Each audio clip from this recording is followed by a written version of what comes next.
Morning, good morning. How are you guys doing today? I wanted to put a video on yesterday and I was out of action. I was physically out of action, but I'm back and I want to tell you what I've been pondering yesterday because I've watched that podcast with Ernst Roots and Jordan Peterson, the first 120 minutes. I must still check out the other 20 or 20 minutes, half an hour, I must still check it out. Now, it made me think a lot of things. Now, before I get to the topic, which is my prediction for the face of South African politics 2029. And the reason why I'm saying 2029, because that is when our next general election is planned. And the time leading up to that, we're going to see some significant political changes in our country.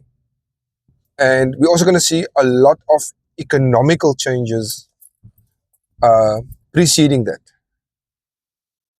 And we are basically, this is going to be pra, besides 1994, I think the next 5 years, 4 years that's laying ahead is going to be the most interesting time for South Africa in the international media circles or in the international eye of politics and government. So before I get to that, I want to just go on to my thoughts on the talk between Jordan Peterson and Ernst Roots that happened yesterday.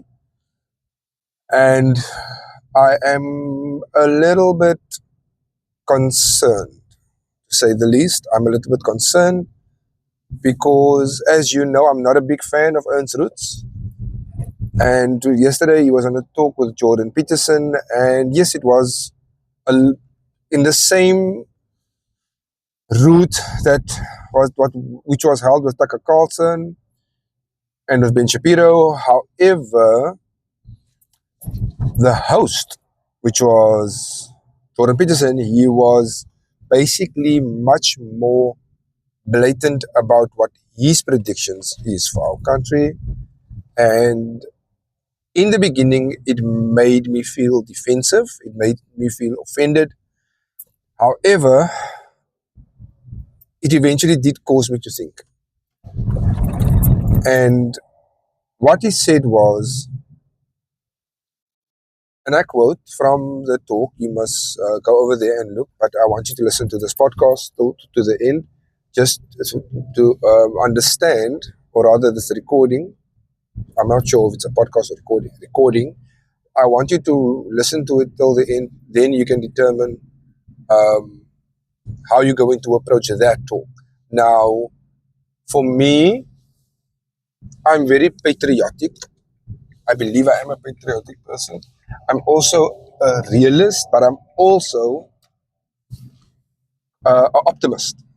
And I think I would like to consider myself more as an optimist than a realist. However, what Jordan Peterson said hit me quite hard and it hit me cold hard. He said that if all South Africans if all white South Africans were to leave, the country will basically descend into mass murder and chaos, something in that line. And immediately my blood started to boil, like, how dare he? And then I was trying to think about, okay, what is the message behind that?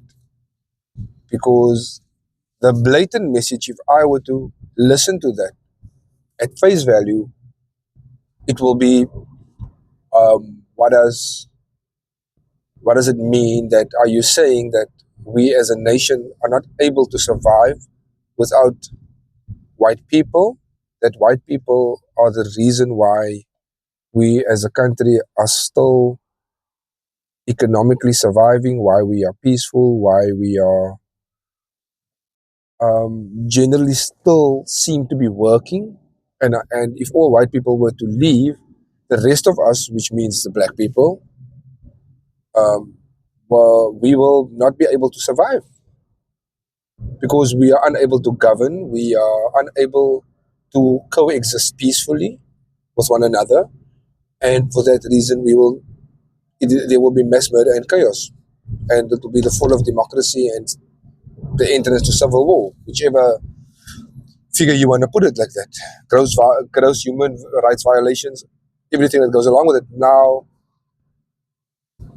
it made me think that, well, Jordan Peterson is basing his opinion on patterns in history, and he's doing it as an educated person. He might be a bit biased towards the more conservative right, but um, the first question in my mind was then white people would not want to leave because they already have most of the wealth in the country. They have businesses which is currently thriving.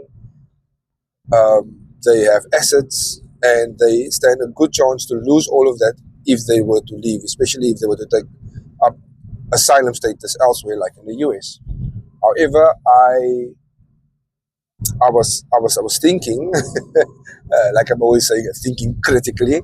I was thinking that the only reason white people would eventually take up the offer and leave in mass numbers would be if that were to be taken away from them. And currently, our constitution does not allow that. No, the Expropriation Without Compensation Act does, even with that in mind, it does not allow the blatant removal of somebody's property and them not having any rights.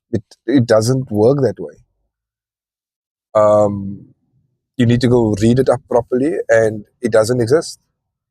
However, some political parties, which is gaining a lot of following, which is gaining a lot of support and weight, it is not impossible for them to get into power. And when they do get into power, the things that they promised the electorate are going to have to come to fruition. They're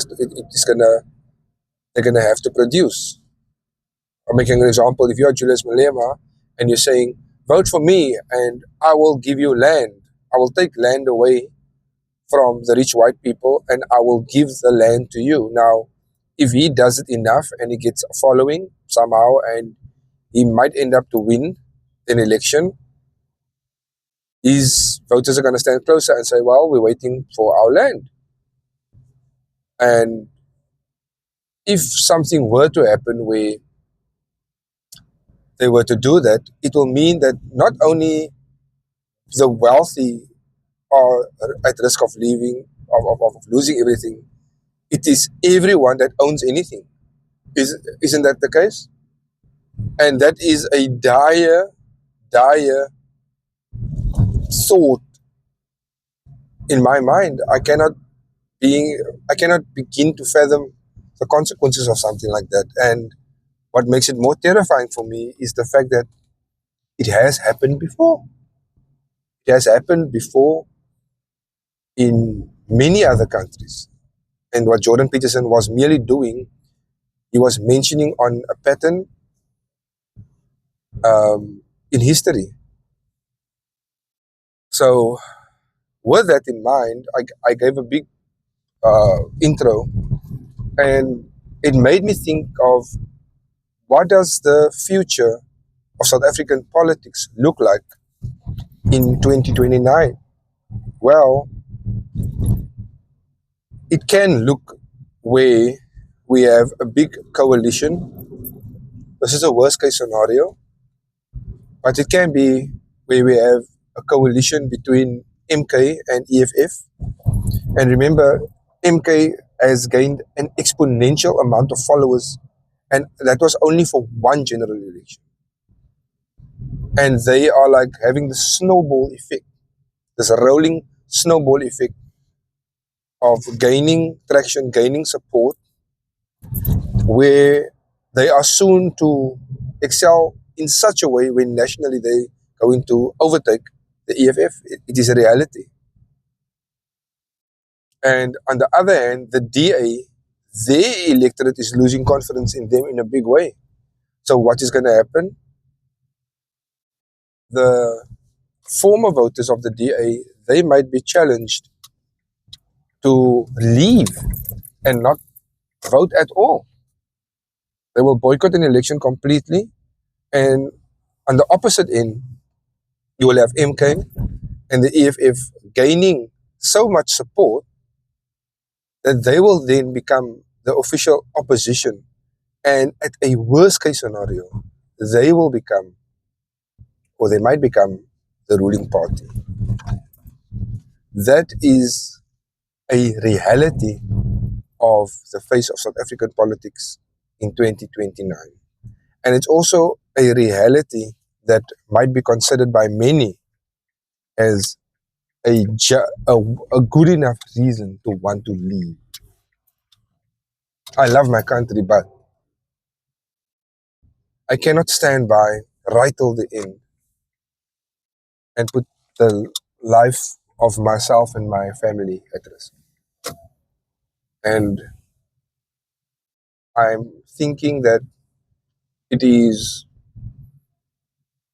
it might be a bit extreme, but before we get on our high horse and be defensive about something that somebody else, a statement that might seem preposterous, like what Jordan Peterson did, instead of becoming offensive, we need to look at what will need to be in place for it to happen and how far are we from that.